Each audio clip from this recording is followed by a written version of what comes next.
दोस्तों, स्वागत है आपका हमारे YouTube चैनल पर। आज हम बात करने वाले हैं ऐसी बाइक के बारे में जिसको बाइक कम और स्टेटस सिंबल ज्यादा माना जाता है।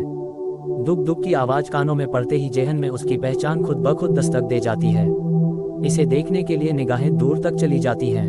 बुलेट की सवारी की ख्वाहिश रखने वाले हर किसी शख्स के मुंह से यही लाइनें निकलती हैं। इसके चाहने वाले कहते हैं, बाइक हो तो बुलेट जैसी, वरना पैदल ही ठीक। शायद बुलेट को देखकर हम में से ज्यादातर लोगों के दिल से यही आवाज निकलती होगी। एक समय था जब बुलेट की पेरेंट कंपनी इसे बंद करना चाहती थी, लेकिन एक शख्स ने इसे फिर से शान की सवारी बनाने का बीड़ा उठाया। उस शख्स का नाम है सिद्धार्थ लाल और उसने ऐसा करके दिखाया और इस फर्म को घाटे से निकालकर एक प्रॉफिटेबल कंपनी बनाया। रॉयल एनफील्ड की बाइक्स आज लोगों के दिलों पर राज करती हैं। 100 साल से भी ज्यादा पुरानी रॉयल एनफील्ड का ब्रिटेन से भारत तक का रोचक इतिहास रहा है। इस ब्रिटिश कंपनी पर अब भारतीय कंपनी आयशर मोटर्स का कब्जा है। रॉयल एनफील्ड की स्थापना साल 1893 में हुई थी। तब इसे एनफील्ड साइकिल कंपनी के नाम से जाना जाता था। रॉयल एनफील्ड कंपनी की शुरुआत साइकिल बनाने से हुई थी। साल 1901 में एनफील्ड साइकिल ने अपनी पहली मोटरसाइकिल का निर्माण किया था। रॉयल एनफील्ड ने पिछले 100 साल में बहुत से उतार चढ़ाव देखे हैं, जिसमें एक रोचक तथ्य ये भी है कि दुनिया की पहली बुलेट जिस देश ने बनाई वहीं इसका उत्पादन बंद कर दिया गया है। उस देश का नाम है ब्रिटेन। सबसे पहली बुलेट ब्रिटिश फौज के लिए तैयार हुई थी, जिसके बाद इन बाइक्स को ब्रिटिश फौज के अलावा रशियन सरकार ने भी खरीदा। भारत में इसके सफर की शुरुआत होती है 1949 से। रॉयल एनफील्ड की बाइक्स 1949 से इंडिया में बिक रही हैं। भारतीय सरकार ने 1954 में पाकिस्तान बॉर्डर पर पुलिस कर्मियों और आर्मी की पेट्रोलिंग ड्यूटी के लिए 800 मोटरसाइकिल का ऑर्डर दिया था। ये ऑर्डर ब्रिटेन की एनफील्ड साइकिल कंपनी को बुलेट 350 के लिए दिया गया था। सही मायने में इंडिया में बुलेट का सफर यहीं से शुरू हुआ। इस बड़े ऑर्डर के बाद ब्रिटेन की रेडिज कंपनी ने 1955 में इंडिया की मद्रास मोटर्स के साथ मिलकर 350 सीसी बुलेट की असेंबलिंग के लिए कंपनी बनाई, एनफील्ड इंडिया। रॉयल एनफील्ड की असेंबलिंग के लिए सबसे पहले प्लांट मद्रास यानी चेन्नई में लगाया गया था।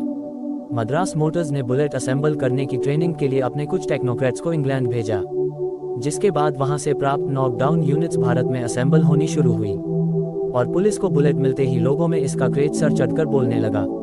बुलेट के प्रति लोगों के क्रेज को देखकर रॉयल एनफील्ड यूके ने भारत में एनफील्ड इंडिया लिमिटेड नाम से एक सहायक कंपनी बनाई और मद्रास में फैक्ट्री स्थापित कर ली। 1957 में एनफील्ड इंडिया भारत में ही बुलेट के कंपोनेंट्स बनाने लगी। जिस समय ये सब हो रहा था उस समय देश में राजदूत जावा खूब बिकती थी। इसके बावजूद बुलेट का क्रेज साथ साथ चलता रहा। कुछ समय बाद यूके कारखाने के दिवालिया होने के बाद भारत में बुलेट का उत्पादन जारी रखा गया। 1970 से 1980 के बीच रॉयल एनफील्ड के मैनेजमेंट की तरफ से कई ऐसे फैसले लिए गए जिससे कंपनी भारी बोझ के तले दब गई।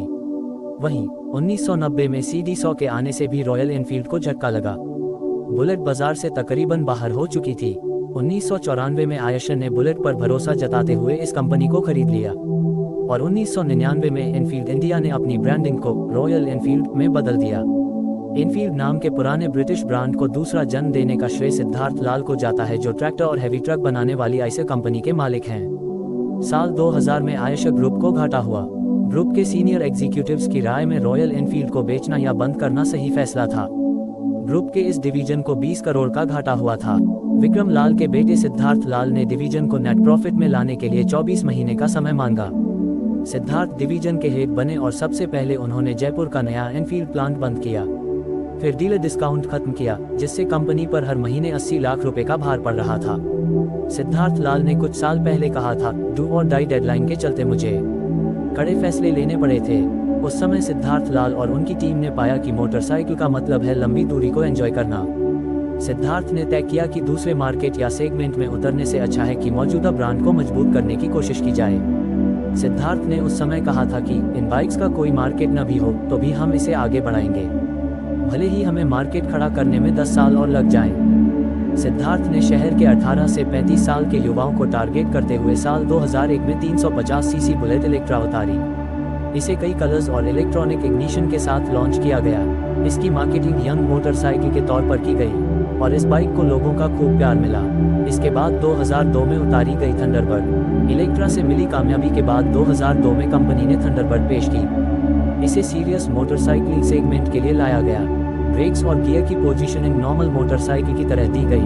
पहले बुलेट के ब्रेक दाएं और गियर बाएं पैर में होते थे। इनमें कुछ बदलाव किए गए और फिर 2002 से सफर चलता गया।